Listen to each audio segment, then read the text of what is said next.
There was a time when meadow, grove, and stream, the earth, and every common sight, to me did seem apparelled in celestial light, the glory and the freshness of a dream. When the truth is found to be lies, and all the joy within you dies. Don't you want somebody to love? Don't you need somebody to love? Wouldn't you love somebody to love? You better find somebody to love. Love.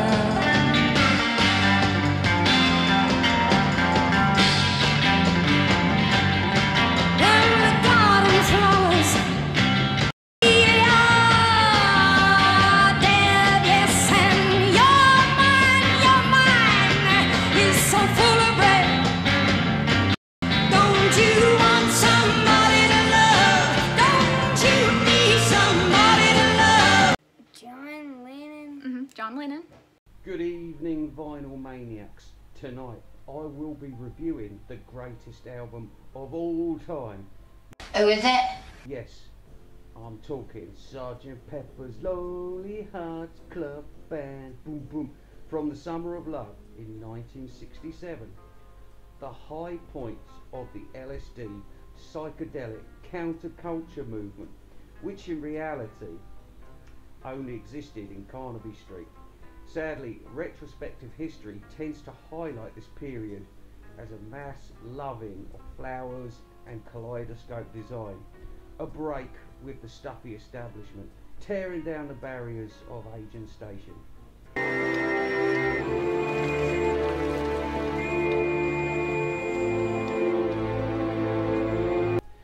Well, the real situation, as seen in the opening clips, was a story of war, invasion and violent revolution worldwide.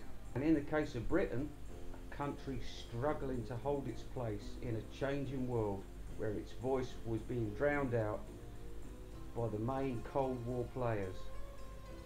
Although Pepper's reputation is slightly tarnished now, this was just the inevitable result of overexposure. One of the reasons why Revolver has been promoted far above its natural station since the mid-90s. Pepper was, until the 80s, an album that stood alone as the master of the world. But these days, it tends to be grouped with all the mid to late Beatles albums, from Rubber Soul to Abbey Road. This is Paul's album, and he knows it. Engineer Jeff Emerick speaks in glowing terms about McCartney's enthusiasm and talent during the long recording sessions, but John sadly comes across as a complete cunt, treating Emerick like a subhuman, showing up to work on a mixture of narcotics including amphetamine, morphine and LSD.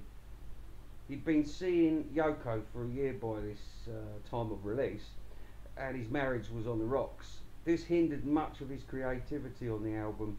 Brian Epstein would be dead by September that year after abusing the same deadly cocktails as John. Ma'am, can you give me protection from yourself? The history. Pepper has the distinction of being the first album I ever purchased in January 1979. I either paid with birthday cash or paper round dollars. It was £5.15 from Max Records, and I took it straight round my gran's, who lived down the road, where I played it non-stop until the evening. I already had the Red album. My pal Lee Richardson's dad gave it to me on cassette in about June 1978, but my parents brought me the Red vinyl version of the album for Christmas that year. Once I had that, the next logical step, well, the obvious step, was to get Pepper, which I'd never heard, but I knew some of the tracks because the family owned the scratch copy of the Blue album. Also, having been a fan of Yellow Submarine film, I knew the When I'm 64 song too. What's all this for? I'm filming. Filming what? Invisible Rain's Tip of the Day. Mono is the superior version of the album, but let me suggest you get the 2017 50th anniversary stereo remix, which is the only one to listen to these days. Introducing Bimbo, the birthday clown, and son of Happy. Bimbo, Bimbo, I'm the birthday clown, Bimbo, Bimbo, Bimbo, here's Uncle Bobby's show, Bimbo, Bimbo, I would like to say to you and you a very happy birthday.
C'est un Anglais. Réveillez-vous. Les Allemands arrivent!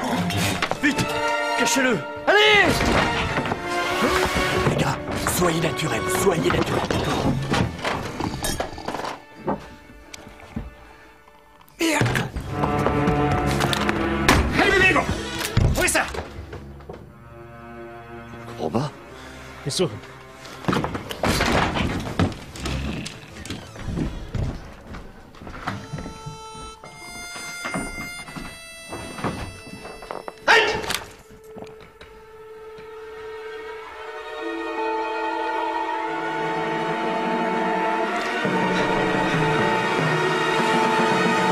Il est là! Là! Austin!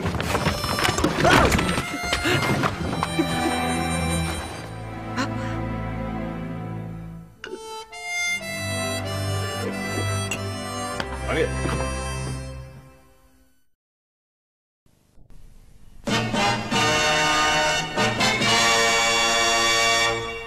Vinyl Nerd Plug.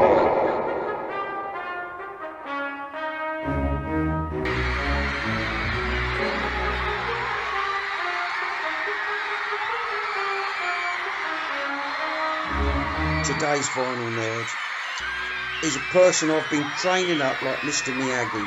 Wax on, wax off. This is for the top job. He will one day be the Vinyl Nerd of the Year. And it's going to take some fighting, you know. You've got to get past the likes of Matthew Street and Fit to be Tie-Dyed and, you know, Mayo and everybody, but you can do it. Do you know that Mr. Eminem, he actually did 4 reviews last week, plus he's been doing his finals, which he's just passed, and he's off to Las Vegas for a whole week. I don't know what he's doing. He's probably going to be on the fruit machines, but he might go and see, you never know, he might be going to see the Beatles live, because that's at Las Vegas, isn't it?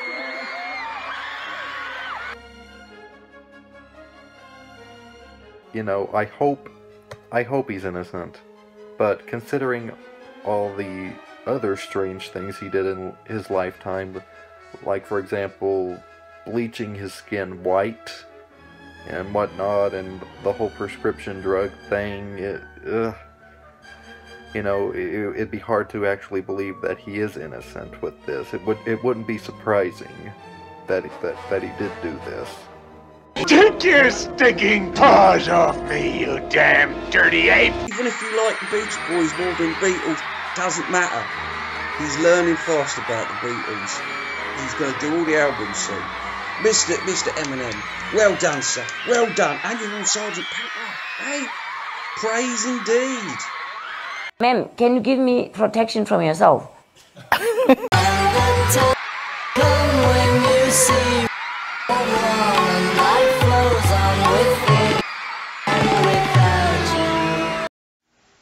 Okay, so right at the bottom, again, it's a George track, Within You, Without You. It ain't worthy to be on the album. It's overlong, preaching, boring bullshit. I've got nothing to say, but it's okay. Good morning, good morning, good morning. Well, this is a song which must have taken 5 minutes to write. This strangely fits into the album, but to this day is viewed as one of their weakest songs, and I can't disagree with that. Well,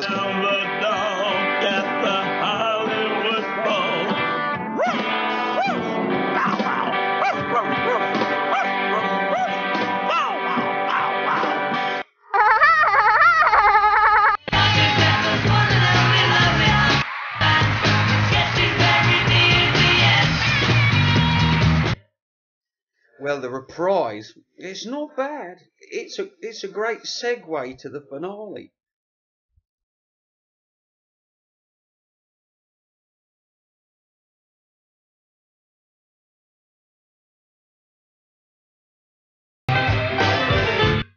Lovely Rita, a bouncy tune about a traffic warden. Best not to think it out too much, though. Pity about the lazy last verse. It's a missed opportunity, really.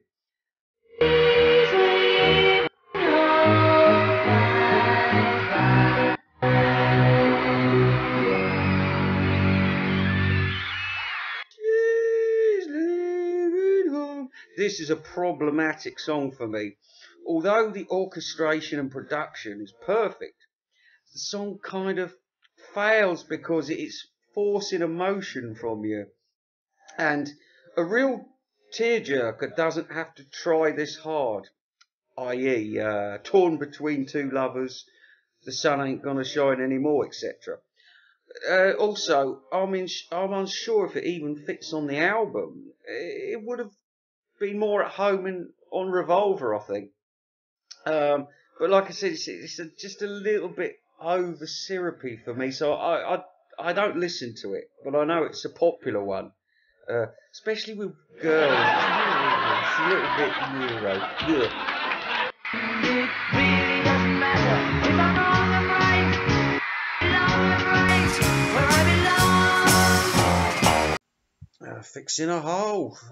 A line from poor old Mal Evans helped to complete this homage to LSD, another track that fits faultlessly onto the album.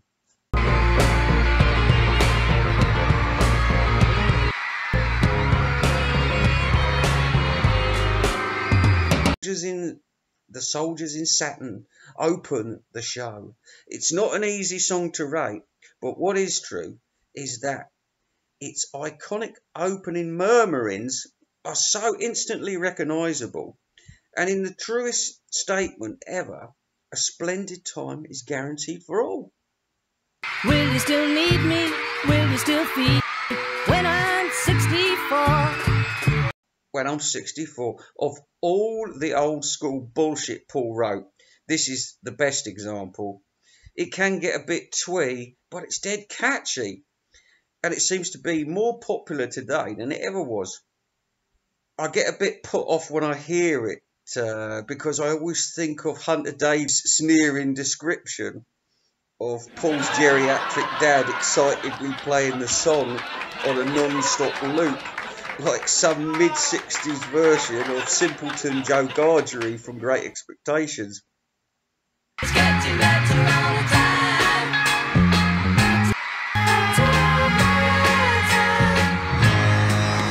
It's getting better all the time. This is one of my guilty pleasures. This is usually the first track I'll play from the album, if I'm in a random mood, that is. It's so positive, it's impossible not to feel good after hearing it.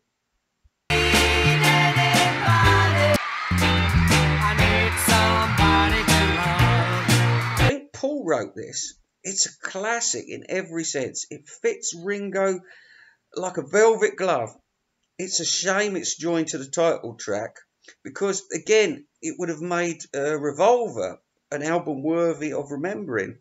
Covered by everyone from Joe Cocker to Wet, Wet, Wet. It's a song that shines even in 2019. It's a 10 out of 10.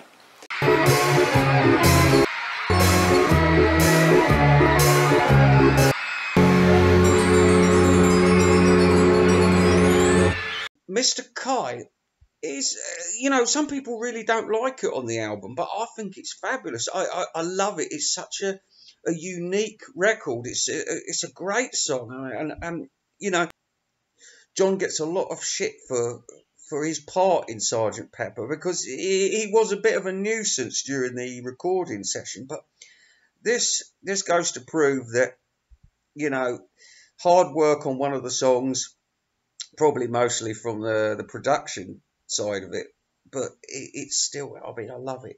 Do do do do do do do do do do do do do do do.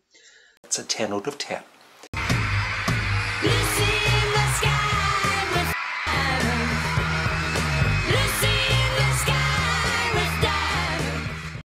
There's no point in telling anybody the stupid story about the painting that his son drew, because it is bullshit. It is about LSD. It's as simple as that. It's a cracking tune. I used to love this. When I was growing up, we had the Blue album. This was one that got scratched to pieces. I mean, the Sgt. Pepper side of the 67 to 70, it was scratched to pieces. Great stuff. Brilliant song. Lucy in the sky with diamonds. It's a 10 out of 10.